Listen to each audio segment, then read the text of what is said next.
Hello everyone. In the previous session, we have seen about the characterization of cell line in animal cell culture.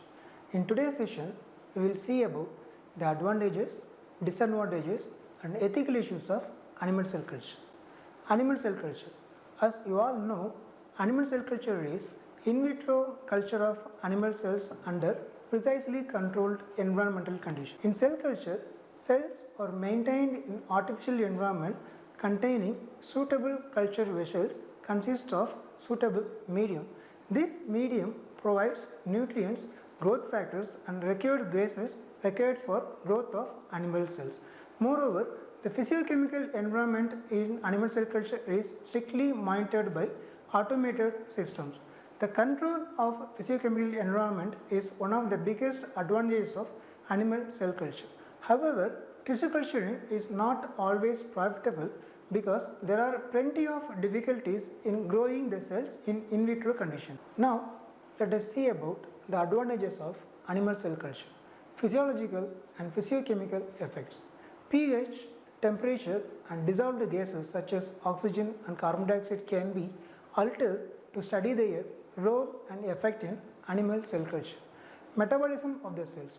Animal cell culture is used to study the metabolism of the cell and to investigate the physiology and biochemistry of the cells. Homogeneous cultures. This culture is used to study the origin and culture of the cells. Cytological assays.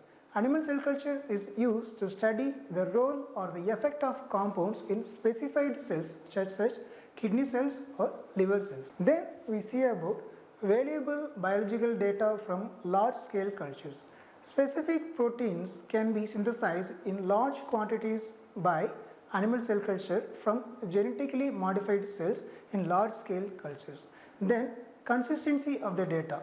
We can reproduce the data by using single type clonal population of the cells. Then identification of the cell type. In ATC, it is possible to identify or to specify the cell type by the presence of cell marker proteins, which is possibly done by immunological or cytological techniques or karyotyping. Also, there is possible of avoiding ethical issues which is associated with using animals such as legal, moral or other legal issues can be avoided because we are not using any animals for our experiments. The concentration and time dependent effects of various pharmacologically active compounds, drugs and other molecules can be studied easily in animal cell culture. Also, different types of drugs and molecules can be studied for their toxicological effects. More important thing is the use of animals were greatly reduced after the invention of animal cell culture technology. This is due to the direct access and contact to the cells. The important advantages of animal cell culture technology is the requirement of low quantity of reagents, which is in contrast to the in vivo condition where you need more amount of reagents because you lose more of the reagents via dissociation or disaggregation to the various tissues and by excretion. Moreover, physiological effects such as the level of hormones or medium can be controlled in animal cell culture. In addition, in animal cell culture, the microenvironment of animal cell culture can be controlled such as regulation matrix, cell-cell interaction and cell substrate attachment. It is possible to maintain the homogeneity of cells by using selective media. In cell culture, cells can be stored for long-term storage using appropriate cryopreservative medium such as dimethyl sulfoxide, shortly DMSO. Also, in cell culture, cells can be quantified by many cell quantification methods. With the invention of live cell imaging techniques and fluorescence tagging assays, we can study the in-depth cellular and molecular events in animal cell culture technology in a relatively inexpensive way. Using molecular techniques, we can transform the primary cell cultures. With that, we can subculture them for a long time. Cells can be used to produce monoclonal antibodies via hybridoma technology. And the important thing is most of the molecular events that take place inside the cell were studied using animal cell culture technology. Now, let us see the advantages of primary cells. Primary cells can avoid many ethical issues raised against using animals. This primary cells allows doing experiments on human tissues which otherwise cannot be possible. These primary cells provide more relevant information than secondary cell line. The pre-screened primary cells serve as an efficient model to simulate in vivo signaling systems. These primary cells are cost effective and they help us to reduce the expenditure on animal models required for in vivo experiments. Primary cell culture is increasingly being used as a major tool in various cellular and molecular laboratories. These primary cells are used as an effective model system to study the normal physiology and biochemistry of the cells, which include metabolism studies, aging studies and signaling studies. We can study the carcinogenic and mutagenic properties of various drugs and compounds. Moreover, this primary cell lines is used in drug screening. Also, we can use these primary cells for the development of biological products such as recombinant proteins and other hormones, etc.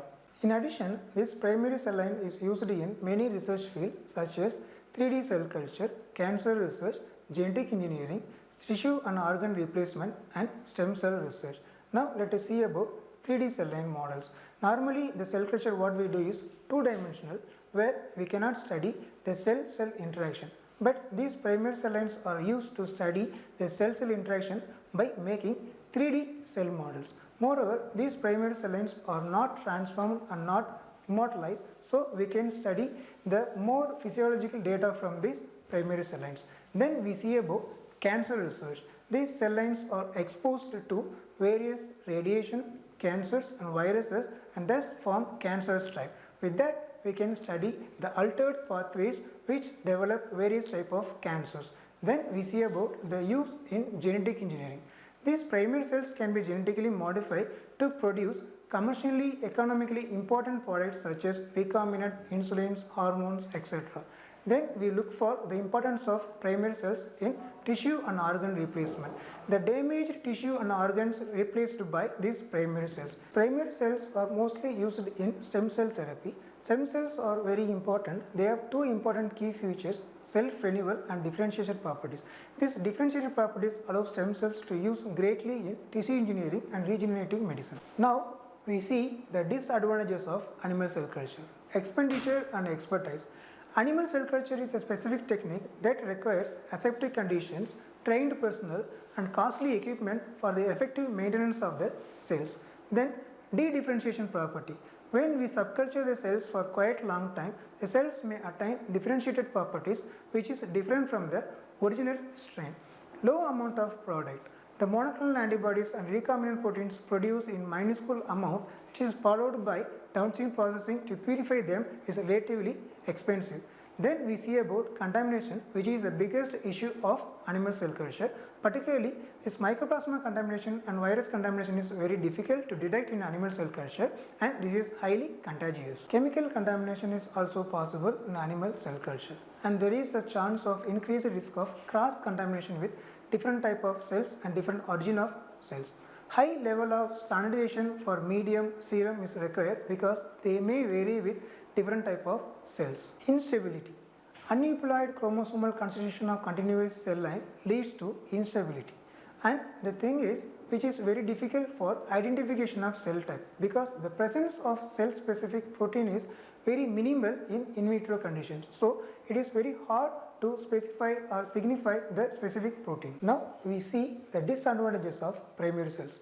Primary cells take more time to grow than other cell lines and they have very limited growth potential even if you grow them optimal conditions. Cells derived from various donors may behave differently to pro-inflammatory cytokines unless they are pre-screened. The growth of metabolic regulatory metabolism which exists in vivo condition is absent in vivo condition. The characteristics of primary cells during subculture may be changed if we fail to maintain the optimal cell condition. Now we see the ethical issues associated with animal cell culture. Despite the considerable progress in the development of animal cell culture, the potential hazards of using animal and human tissues poses serious ethical issues such as procurement, handling and ultimate use of the materials.